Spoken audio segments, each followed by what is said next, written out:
I've debated sharing my personal life, but I hope my journey offers a realistic perspective for women navigating the modern dating landscape. At 42, I have married for the first time. According to Red Pill philosophy, I am well past the wall. Yet I found a happy, fulfilling marriage in just 9 months. This isn't a traditional fairy tale. I am a high-earning professional with a long history of partners. But I found my person by being unapologetically real. The power of the pause. My journey didn't begin with a frantic search, it started with a year of silence.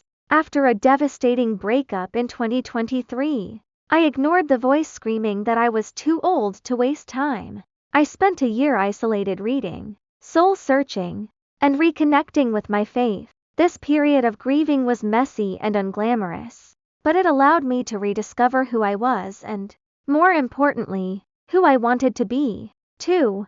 Intentional tools. I met my husband on Bumble.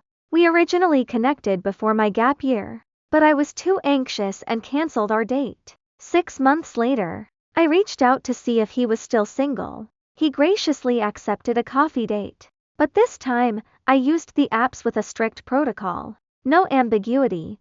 I only matched with men explicitly seeking long-term relationships or marriage. Vetting first, I required a FaceTime date before meeting in person to check the vibe and conversation flow. 0 pursuit. If a man didn't drive the conversation or move toward a date, I moved on. 3.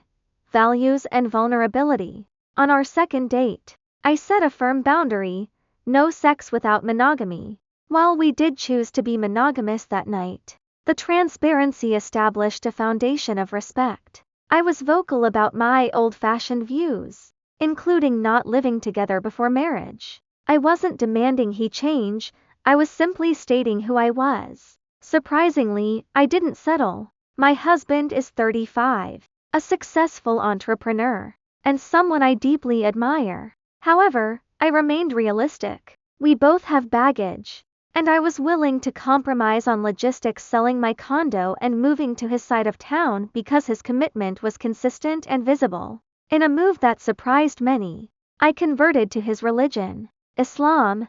Having explored various faiths for nearly a decade, I felt inspired to join him in a shared spiritual life. This transition, as modern Muslims, has simplified our decision-making and deepened our bond with his family. Because of our shared values, we moved methodically but quickly. From a handwritten marriage plan in July to a ceremony in September, we treated marriage like a long-term investment, handling prenuptial agreements and financial planning with clear-eyed focus. To the women over the wall, persistence matters, but so does realism. Look for a man who displays a desire for commitment every single day. Don't fear having deal breakers that protect your peace.